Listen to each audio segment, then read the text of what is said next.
दोस्तों आदाब अर्ज़ है। मैं हूँ तलक्कील और आज आपकी खिदमत में एक दफ़ा फिर अपना एक और नया कॉलम लेकर हाज़िर हुई हूँ। और आप जैसे आपको मालूम है कि पाकिस्तान में आने वाली मुसलसल हालिया बारिशों की वजह से किस कदर तबाही हुई है, और मैं इसके ऊपर पिछले अपने 3-4 कॉलम लिख चुकी हूँ। तो ये भी उसी सिलसिले की एक कड़ी है कि पाकिस्तान में सैलाबों ने और बारिशों ने क्या तबाहियाँ मचाई हैं। इससे पहले मैं अपना कॉलम शुरू करूं, आपसे गुजारिश है मेरा channel power voice of London ज़रूर सब्सक्राइब करें और उस पर जो बेल का आइकॉन है उसे ज़रूर प्रेस करें ताकि आपको मेरी हर आने वाली वीडियो टाइम पर मौसूल हो सके। माफ़ कीजिएगा। मेरे इस कॉलम का उन्वान है कि डैम रहमत या ज़हमत। पाकिस्तान में मानसून की बारिशों और शदीद मौसमियाती तब्दीलियों की वजह से आने वाले सैलाब, लैंडस्लाइडिंग और बादलों के अचानक फटने से होने वाली तबाहियों से कमोबेश 1000 के करीब अफराद हलाक और लाखों अफराद बेघर हो गए हैं। दरियाओं की तुगयानी से हज़ारों घर सफाए हस्ती से मिट गए। इसके अलावा सैकड़ों मवेशी भी हलाक हुए और खेतों में खड़ी तैयार फसलें भी तबाह हो गईं। इन सारे वाक़यात के बाद इस वक्त आपको इलेक्ट्रॉनिक मीडिया और सोशल मीडिया पर सिर्फ एक ही इस वक्त आलाप रहे हैं कि काला डैम बना होता तो ये ना होता, डैम बनाते तो ये तबाही ना होती। कोई उनको ये नहीं बता रहा कि डैम सैलाब का मुकम्मल हल नहीं है। डैम बारिश के पानी को ज़ख़ीरा ज़रूर करते हैं, लेकिन वो बारिश या ग्लेशियर के पिघलने को रोकने की सलाहियत नहीं रखते। जब पानी की आमद बहुत ज़्यादा हो तो डैम हिफाजती एतबार से पानी छोड़ने पर मजबूर होते हैं, क्योंकि डैम में इस पानी को महदूद अरसे तक कंट्रोल किया जा सकता है। जैसे इंडिया में भी बहुत से डैम हैं, और मगर उनको भी ज़ायद बारिशों की वजह से अपने स्पिलवेज जो है खोलने पड़े, नहीं तो डैम फटने से जो तबाही आती है उसका लोगों को कोई अंदाज़ा नहीं है। जिस तरह हमने अपने पाकिस्तान में स्कूलों और कॉलेजों में नौजवानों को पाकिस्तान की मस्त तारीख पढ़ाई है और हमने अपनी नई नस्ल के दिमागों पर कुफुल लगा रखे हैं, उसी तरह हमारे सियासतदानों ने भी आम आवाम के दिलों में इंतहाई चालाकी से तासुब और इलाकायत के बीच बोए हुए हैं कि वो अपने अच्छे बुरे और फ़ायदे और नुकसान में तमीज़ ही नहीं कर पाते। जैसे काला बाग डैम का हवा सिंध और पंजाब में इस वक्त नफाक का सबब है, और लोगों को ये मालूम ही नहीं कि डैम कहाँ और किस रास्ते पर बनने चाहिए। और ये कि डैम बारिश के पानी का ज़ख़ीरा ज़रूर करते, लेकिन वो बारिश या सैलाब को रोकने की सलाहियत नहीं रखते। जब पानी की आमद बहुत ज़्यादा हो तो डैम हिफाजती एतबार से पानी छोड़ने पे मजबूर हो जाते हैं।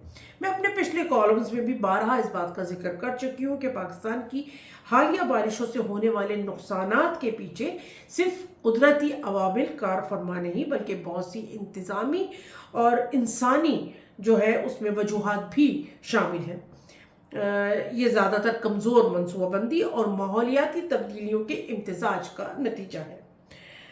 बारिशों से होने वाली तबाही और नुकसानात में सबसे बड़ा किरदार हमारी अपनी कोताही का है।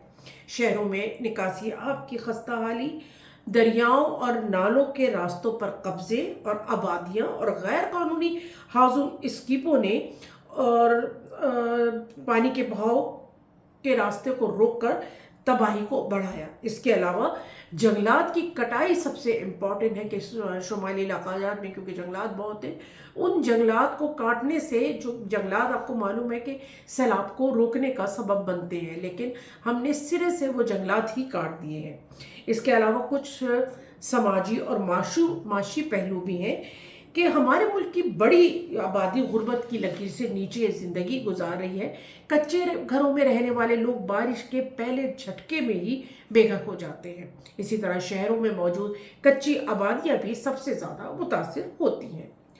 जहाँ एक तरफ मौसमाती तब्दीलियाँ और गैर यकीनी बारिशें इस बात का सबूत है कि मौसम का निज़ाम गैर मुतवाज़िन हो चुका है, दूसरी तरफ इंसानी गफलत और नाक़िस मनसूबाबंदी इसका सबसे बुनियादी सबब है। छोटे बैराज और डैमों की कमी, वार्निंग सिस्टम का ना होना और हंगामी इदारों की सुस्त रफ्तारी इस बात का सबूत है कि हमारी हिकमत अमली महज कागज़ों की हद तक महदूद है। दूसरी तरफ अवाम को काला बाग डैम के पीछे लगा दिया है। अवाम सिर्फ ये जानती है कि बिजली बनाने और आबपाशी के लिए सिर्फ डैम ही वाहिद हल है। यह हमारे अवाम को ये बात पता ही नहीं है कि डैम से हासिल करदा महंगी तरीन बिजली का बोझ भी वही उठा रहे हैं। हालांकि बिजली हासिल करने के बहुत से सस्ते जराए इस वक्त दस्तयाब है जिनसे पूरी दुनिया फ़ायदा उठा रही है, जैसे सोलर एनर्जी, बायोगैस, हवा से बिजली, न्यूक्लियर तवानाई। इसी तरह आबपाशी के लिए भी आज तक पाकिस्तान में वही फरसुदा तरीके जो है अपनाए फरसूदा तरीके राइज है और आवाम को ट्रक की बत्ती के पीछे लगाया हुआ है। दुनिया में डैम से बहुत ज़्यादा सस्ते तरीक़ों से बिजली बनाई जा रही है, मगर उन तरीक़ों तक आवाम की सोच जाने ही नहीं दी जाती, क्योंकि इस तरह ठेकेदारी निज़ाम, टेंडर माफिया और रिश्वतखोरी के सारे दरवाजे बंद हो जाएंगे। पाकिस्तान जोग्राफियाई साख्त के लिहाज से ज़लज़ले की फॉल्ट लाइन पर है। यहाँ डैम ज़्यादा फ़ायदा देगा या नुकसान, इस पर बात करना बहुत ज़रूरी है और आवाम तक भी इस मालूमात को पहुँचाना ज़रूरी है। पाकिस्तान जोग्राफियाई तौर पर ज़लज़ले के खित्ते में वाक़या है। हिमालय, कराकोरम और हिंदू कुश पहाड़ी सिलसिले टेक्टोनिक प्लेट्स के टकराव से वजूद में आए हैं। यही प्लेट्स आज भी हरकत में हैं। यही वजह है कि मुल्क के शुमाली और मगरबी इलाके शदीद ज़लज़ले वाले इलाके हैं। 1935, 2005 और 2013 के ज़लज़ले इस बात की याद दहानी है कि पाकिस्तान ज़लज़लों के लिहाज से इंतहाई हसास है। ये इलाके आए दिन ज़लज़ले के झटकों की जद में रहते हैं। अब सवाल ये है कि डैम्स और फॉल्ट लाइन्स का आपस में क्या ताल्लुक़ है। बड़े डैम्स में जो है अरबों गैलन पानी जमा होता है। अगर डैम ज़लज़ले की शिद्दत बर्दाश्त ना कर सके तो टूटने का खदशा रहता है। डैम टूटने की सूरत में अचानक पानी का रेला नीचे के इलाकों को तबाह कर देता है, जो आम सैलाब से कई गुना ज़्यादा ख़तरनाक होता है। मैंने एक माहिर से इस बारे में बात की तो उनके मुताबिक बड़े जो आबी ज़खायर हैं वो खुद भी ज़लज़लों को बढ़ा सकते हैं, क्योंकि पानी का वज़न और दबाव फॉल्ट लाइन पर असर डालकर छोटे और दरमियाने दर्जे के ज़लज़ले पैदा कर सकते हैं और इस वक्त हम ऐसा ही होता हुआ देख रहे हैं।